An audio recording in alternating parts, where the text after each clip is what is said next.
I heard my husband's voice through a hospital door, and in one sentence, he erased 6 years of my life. Once the promotion clears, I divorce her. She's already paid for everything we'll ever need. My sister laughed. My mother agreed. Nobody knew I was standing 3 feet away, holding a gift I had wrapped with my own hands.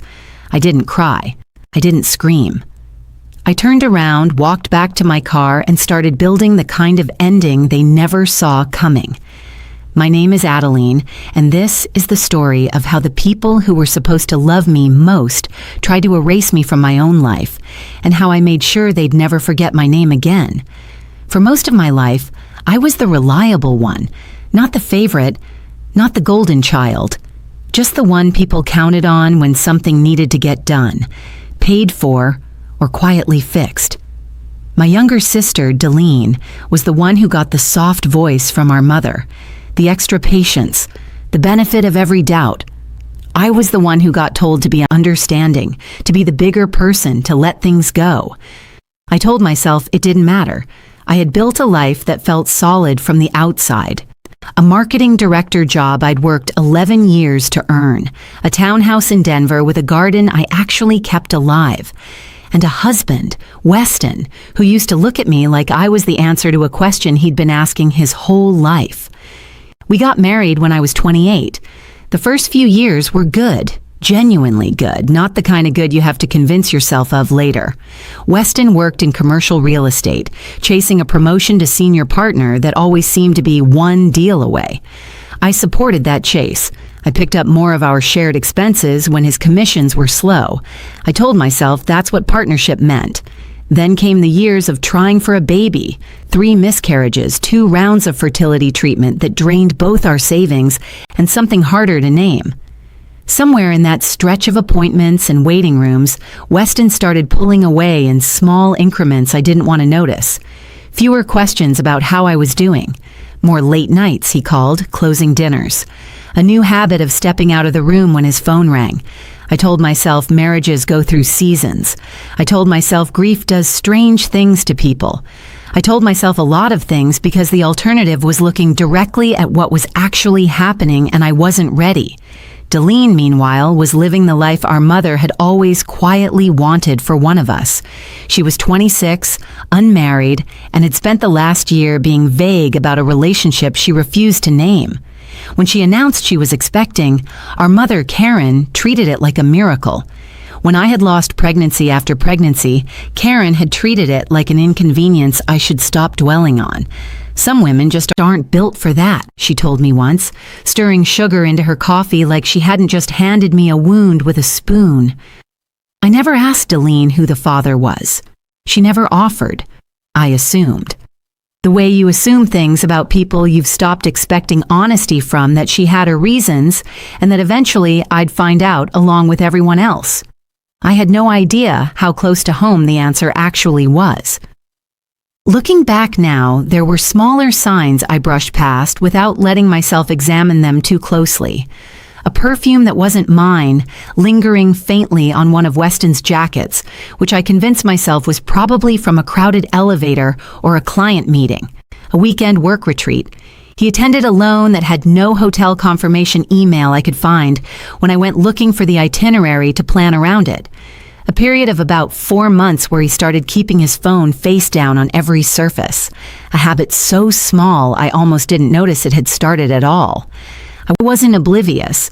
I think if I'm honest with myself, I was tired. Tired of chasing explanations, tired of being the one who noticed things and then had to decide what to do with the noticing. After the 3rd miscarriage, I had made a quiet decision somewhere I never said out loud that I didn't have the capacity to fight 2 losses at once. The loss of the family I'd hoped for and the loss of the marriage I still wanted to believe in. So I chose to believe in the marriage. I gave it the benefit of every doubt I had left. My friends outside the family noticed things I didn't want to. My coworker Marisol asked me once gently over lunch whether Weston still asked how my appointments went. I told her he did. It wasn't entirely a lie, he asked. He just stopped waiting around for the answer. The morning Deline gave birth, I woke up early and drove to a boutique across town that made custom baby blankets. I picked ivory thread on soft gray fabric, had it stitched with the baby's initials, BM for Beckett Morales, since Delene had kept her own last name for him, which I hadn't thought twice about at the time, and bought a small wooden keepsake box to go with it. Weston kissed my forehead on his way out the door that morning, already dressed for what he called a closing meeting that absolutely could not move. "Tell Delene I'm proud of her," he said, adjusting his cufflinks in the hallway mirror. I remember thinking at the time that it was a strange thing to say about a sister-in-law he'd never been especially close to.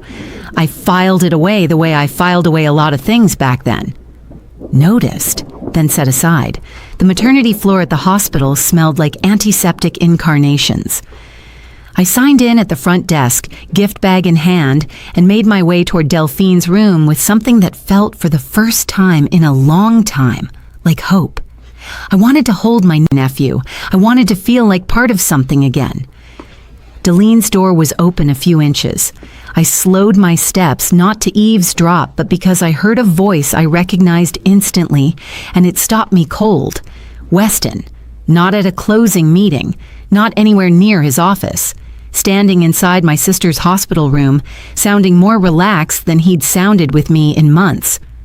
"She still has no idea," he was saying, and I heard the clink of a paper cup being set down on a table. "As long as she's covering the mortgage, none of this needs to change yet." There was a pause. Someone, Delene, I think, said something too low for me to catch, and then a soft laugh. Tired the way new mothers sound. Tired, not amused, so much as relieved. "He's not wrong," my mother said, and her voice wasn't loud either. If anything, it was almost gentle, which somehow made it worse. "You don't have to decide anything today. Just let's not make this complicated before it needs to be." "She's going to find out eventually," Delene said. "Eventually isn't today," Karen said. "Today, we just enjoy him." There was a rustle of blankets, a small sound from the baby, and then Weston again. Quieter now, like he was leaning over the bassinet. "Kept your name on the paperwork for now. Easier that way. We'll sort the rest out once things settle." I didn't understand, not fully, what the rest meant. Not yet. I only understood, standing in that hallway, that whatever was being discussed on the other side of that door had clearly already been discussed before, more than once, in rooms I hadn't been in. I stood there holding a gift bag for a baby who, it turned out, was my husband's son, listening to my own mother talk about my marriage the way you talk about a minor scheduling conflict. I didn't open the door. I stepped back then again. Then I walked down that hallway like my legs belonged to someone calmer than I felt, past the nurse's station into the elevator, and caught my own reflection in the steel doors. Pale, dry-eyed, unnervingly still. Something in me had gone quiet in a way that scared me a little. Not numb, focused. I sat in that parking garage for almost 20 minutes before I could make myself turn the key. The gift bag sat on the passenger seat. The little wooden keepsake box tipped slightly against the seatbelt buckle, and I remember staring at it and thinking about how strange it was that I could feel so much grief for a child I hadn't even met yet. A child who was in some backward way still my nephew, still innocent of everything that had just been decided about his future and mine in that hospital room. I thought about calling Weston right there in the garage and asking him to explain himself. I thought about walking back inside and setting that gift bag down in the middle of the room so all three of them could watch my face while I did it. I thought about a dozen versions of that afternoon where I said something, screamed something, broke something. I didn't do any of them. Some instinct underneath the shock was already telling me that the version of this where I reacted immediately was the version where I lost. People who are caught off guard say things they can't take back and make decisions they haven't thought through. I wanted to be the version of myself that thought it through. I didn't fully understand yet what I'd walked in on. I hadn't heard a confession. Not really, just fragments. the kind of half sentences people use with each other when they've already had the full conversation a dozen times before and don't need to spell it out anymore. I didn't know yet about the promotion or the apartment or the lease, with my name forged onto it. All I knew sitting in that garage was that something between the three of them had been settled without me, and that I had been talked about in a tone reserved for furniture. That was the moment it finally broke through. I don't remember deciding to cry. I remember gripping the steering wheel with both hands and folding forward over it, my forehead pressed against the leather and just letting it come ugly, gasping, the kind of crying I hadn't let myself do since the last miscarriage when I promised myself I was done falling apart in parking lots. I cried for the baby I'd bought a blanket for. I cried for 6 years. I could suddenly see differently. Every small absence recoloring itself into something deliberate. I cried embarrassingly for the version of myself who had stood in that hallway feeling hopeful 20 minutes earlier because she hadn't known yet what I now did. It didn't last long, 6, maybe 7 minutes, but I let it happen completely because some part of me understood that if I didn't grieve it now in private, it would find a way to leak out later at the worst possible moment in front of the people who least deserved to see it. When I passed, I wiped my face with the back of my hand, looked at myself in the visor mirror until my breathing evened out, and started the car. I didn't drive home. I sat in a coffee shop 2 blocks from the hospital, the gift bag still on the passenger seat, and opened the banking app on my phone with hands that had finally stopped shaking. I started pulling at threads I had noticed for months and never let myself follow. A recurring charge to a private OB clinic I didn't recognize. Ridge share charges on nights Weston said he was working late. A corporate gift expense for baby furniture that had struck me as odd even when I'd glanced past it at the time. Once I actually looked, the pattern assembled itself in minutes. Transfers to Deli Morales going back nearly a year. Payments to a furniture company for a nursery set and an apartment lease in a building downtown. One I had never lived in, never toured, never signed a single document for that listed my name as a co-signer. I stared at that lease agreement for a long time. The signature at the bottom looked like mine at a glance, close enough that I understood immediately how it had gotten past a leasing office, but it wasn't mine. I know my own signature the way you know your own handwriting, and the loop on the A was wrong, tighter than I ever make it. The kind of detail only the person who actually writes it 1,000 times would notice. I didn't have proof yet. I had a feeling, sharp and cold, that something illegal had happened to my name without my permission, proving it would take longer than that one afternoon in a coffee shop. That wasn't an affair anymore. That was fraud. I called the only person I trusted enough to hear all of it without flinching. My college roommate Meredith, who had spent the last decade building a reputation as one of the sharpest family law attorneys in the state. "Adeline," she answered, "you sound too calm for a Sunday. I need you to walk me through what happens when someone might have forged your signature on a lease." I said there was a pause, then quieter. "Tell me everything." I told her the hospital hallway, my mother's voice, Delphine's laugh, Weston's plans for his son's name, the transfers, the lease, all of it in the same flat, methodical tone I would use for the rest of that conversation. Because if I let myself feel it fully, I wasn't sure I'd be able to keep talking. When I finished, Meredith was quiet for a moment.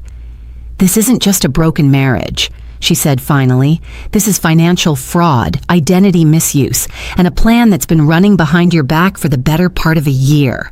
You have more leverage right now than you understand, but only if he doesn't know you understand it. So what do I do?" She walked me through it slowly, the way you'd explain something to someone still in shock, even though my voice hadn't wavered once. She told me that in cases like this, the instinct to confront immediately is almost always the wrong one. Not because the anger isn't justified, but because confrontation gives the other side time to prepare, to delete, to rear out money, to get their story straight before anyone official ever asks a single question. "Right now," she said. "You're the only one who knows the whole shape of this. The moment you say something out loud to Weston, that advantage disappears. He'll start covering things. Deline will start covering things. Your mother will start managing the story instead of living inside it. You have one window where you know more than they think you do. I don't want you to waste it." "Nothing," she said. "Not yet. Let him keep believing you're exactly where he left you. People who think no one's watching get careless right now. You're not his wife finding out. You're the only person in this whole situation with a complete picture. Use that." That night, Weston came home smelling like hospital coffee and confidence. "How's Deline?" he asked, pouring himself a glass of water. Casual as ever, like he hadn't spent the afternoon in her hospital room, making plans that erased me from his future. "She's good," I said. "The baby's healthy." He smiled, genuinely pleased, and reached out to hug me. I let him. He had no idea that while his arms were around me, I had already started counting down the days until every plan he'd made would collapse in on itself. The next morning, I went to work as though nothing had changed. Because in the world Weston, Deline, and Karen believed I was living in, nothing had. I sat through a marketing strategy meeting, gave notes on a client campaign, and answered emails with the same efficiency I always had. Nobody in that office had any idea that I had spent the previous evening compiling a folder that would eventually end a marriage, a career, and a family's carefully maintained illusion of itself. That night, and for several nights after, I began keeping two versions of my life running side by side. In one, I was Adeline, the wife, warm enough, present enough, unremarkable enough that Weston had no reason to suspect anything had shifted. In the other, I was becoming someone closer to an investigator, someone who read financial statements the way other people read novels, hunting for the sentence that didn't fit. Meredith taught me things I'd never had reason to learn before. How joint account statements can reveal patterns if you know which columns to compare against each other. How to request certified copies of signed documents from a leasing office without tipping off the person who might be watching for exactly that kind of request. How silence used correctly can gather more evidence than confrontation ever could. Over the following 3 weeks, I became someone I didn't fully recognize.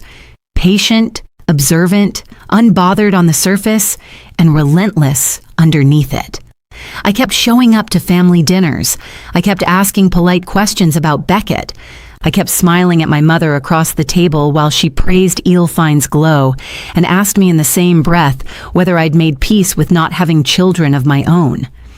Every night after Weston fell asleep, I sat at my kitchen table with Meredith's guidance and built a file.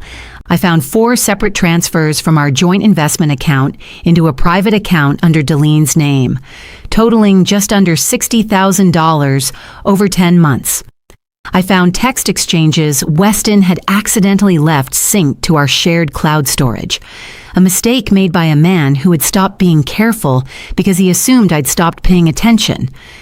The messages weren't just about the affair, they were strategic. Weston had been positioning himself for a senior partner promotion at his firm for over a year, one that came with a substantial signing bonus and equity package.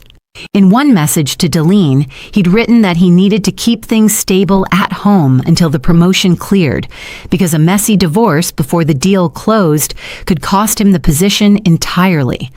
I wasn't his wife. I was a placeholder with a paycheck kept in position until I was no longer useful. The forged lease was the piece that would change everything legally if it held up.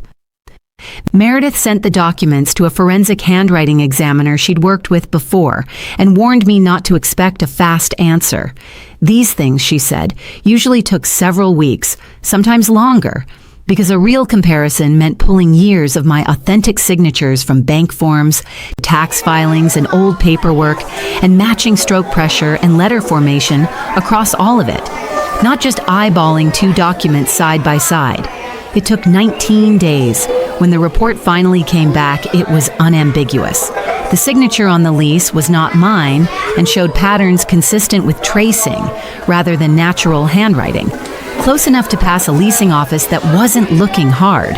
Not close enough to survive a forensic comparison against 2 decades of documents with my actual signature on them. This is the piece that moves fast once it's confirmed, Meredith told me the day the report arrived. Everything else is a divorce case. This is a criminal one if you want it to be. I thought about that for a long time. I thought about my mother's voice calling me useful. I thought about Delene's laugh. I thought about Weston's plans for his son's name and how easily he'd said I would simply accept it, because I always had. I don't just want a divorce, I told Meredith. I want them to understand exactly what they built this on. There was one more discovery in that stretch of weeks that reshaped how I understood the entire situation, and it didn't come from Weston's records at all. It came from my mother.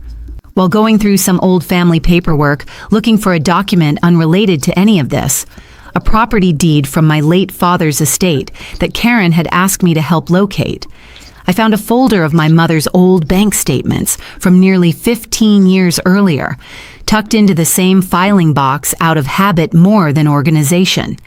In it was a record of a small, quiet loan Karen had once taken out under my father's name without his knowledge to cover a gambling debt she had never once mentioned to either of her daughters. My father had discovered it, according to a handwritten note clipped to the statement, and the 2 of them had apparently agreed to bury it rather than let it affect the family's image. I sat with that discovery for a long time. It didn't excuse anything Karen had said in that hospital hallway. If anything, it explained it. My mother's calm, practiced instinct to protect the family's comfort over its honesty wasn't new. It was a pattern she had been living inside for decades. One she had simply passed down the way families pass down almost everything without ever meaning to and without ever calling it what it was. It didn't make me forgive her. It made me understand that I wasn't dealing with one betrayal. I was dealing with a family system that had decided long before I was ever part of it that certain kinds of dishonesty were acceptable as long as they kept the peace. I had simply been the first person in that system unwilling to keep paying for it. The senior partner promotion Weston had been chasing was set to be announced at his firm's annual spring reception, a black tie event at a downtown hotel where partners, clients, and board members all gathered under one roof. Weston had asked me to come, not because he wanted me there. I now understood, but because a stable, well-dressed wife on his arm was part of the image he needed to maintain until the ink was dry on his new title. I said yes. Meredith and I had spent 2 weeks preparing for that evening, coordinated with a forensic report now finalized and a private investigator who had quietly gathered financial records showing the pattern of transfers with dates, amounts, and sources. Meredith's plan wasn't to blow anything up in the middle of the ballroom. That kind of scene, she said, tends to make a firm circle the wagons around their own partner instead of taking the claims seriously. Instead, she had arranged for the documentation to reach the firm's general counsel directly, formally, first thing the next business morning, through channels that couldn't be dismissed as a scorned wife, making noise at a party. I wore a deep emerald dress Weston had once told me was his favorite. I did my hair the way he liked it. I smiled at his colleagues and answered questions about my marketing work with a kind of composed warmth that made people comfortable. Nobody in that ballroom had any idea what was coming. The firm's managing partner took the stage around 9, thanked the room for another strong year, and announced Weston as the newest senior partner. He shook hands. People applauded. I clapped along with everyone else and drove home with him that night, saying all the right things about how proud I was. The envelope reached the general counsel's office at 8:15 the following morning. I found out later through pieces Weston let slip over the following days how it unfolded from there.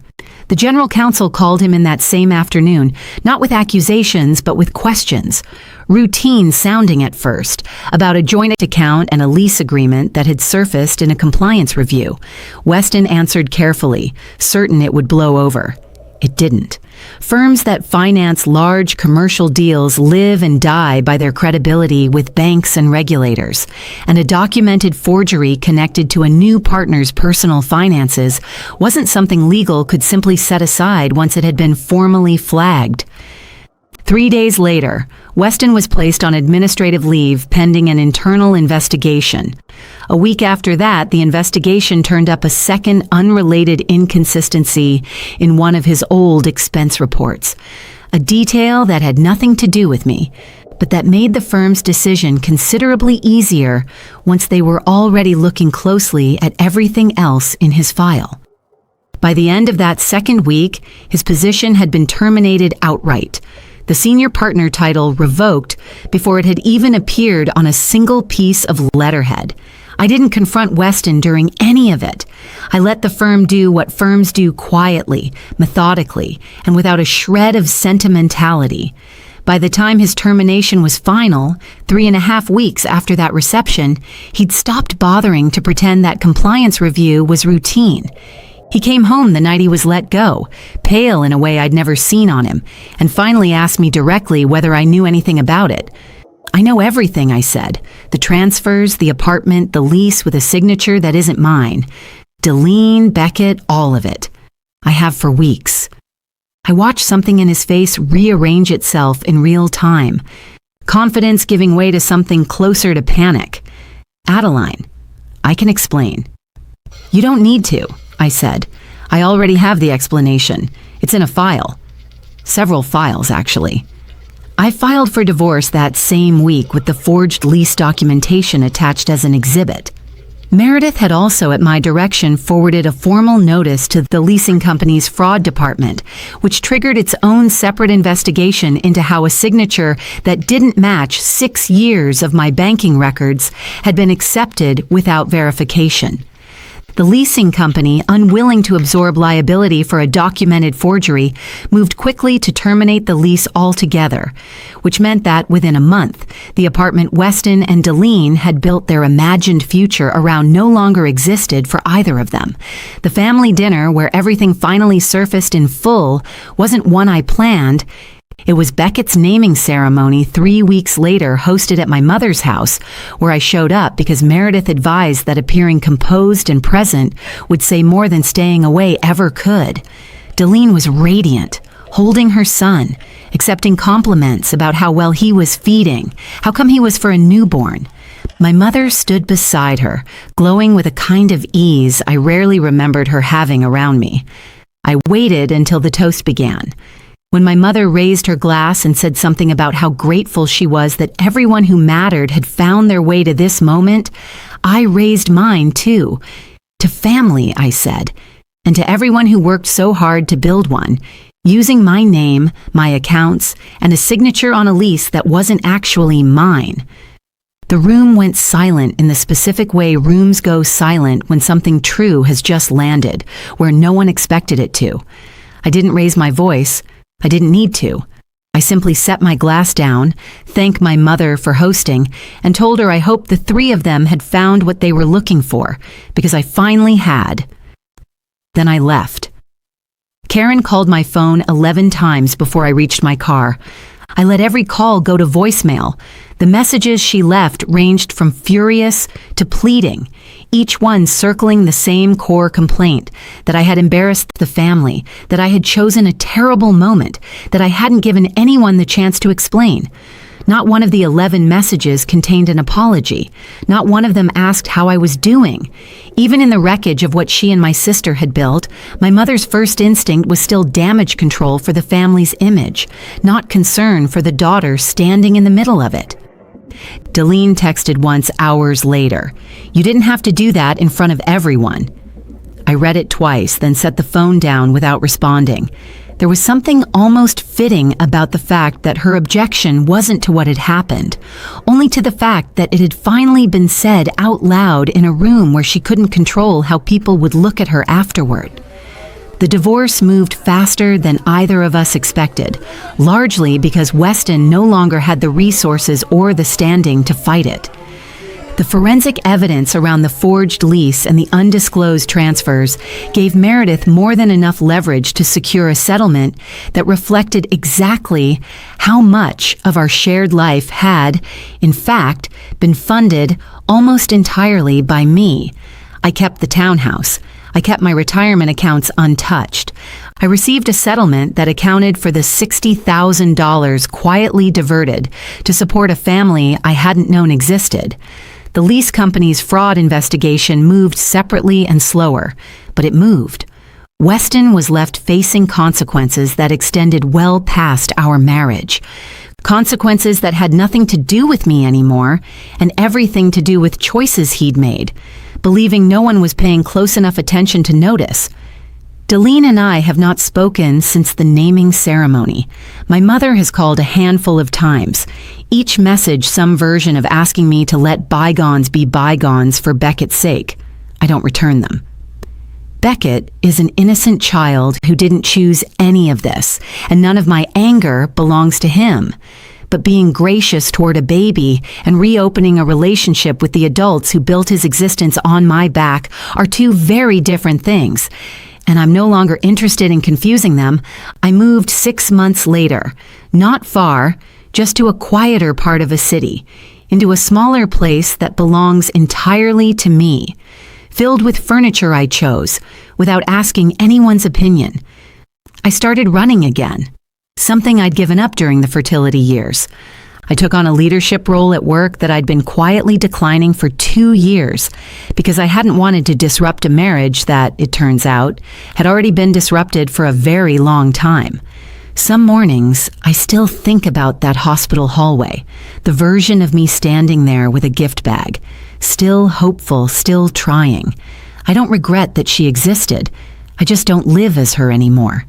The people who called me useful, cold, and difficult built their entire plan on the assumption that I would keep accepting things quietly, the way I always had. They forgot that a woman who pays every bill in a household usually knows exactly where the money goes and exactly how to make it stop. A year out from that hospital hallway, I've started noticing the small, ordinary satisfactions again. The ones that get buried when you spend years managing someone else's secrets without knowing it. Sunday mornings with coffee I don't have to share, a closet that only holds my own clothes, a calendar with no appointments I have to explain to anyone. I still think about Beckett sometimes, and I hope genuinely that he grows up in a home more honest than the one that was built around his arrival. That part of this was never his fault, and it never will be. But I've learned that loving a child from a distance and staying entangled with the adults who used you to fund his existence are two choices, not one, and I'm allowed to make them separately. Meredith tells me my case became something of a quiet reference point at her firm. Proof that patience, when paired with the right documentation, does more damage to people like Weston than any amount of anger ever could. I believe her. Anger burns fast and then it's gone. What I built took weeks to assemble and months to unfold, and by the time it was finished, there was nothing left for anyone to argue with. Just records, just dates, just the truth laid out in a format nobody in that family could talk their way around. If someone in your own life had quietly built a future on your money and your name, at what point would you have walked back into that room? And what would you have said?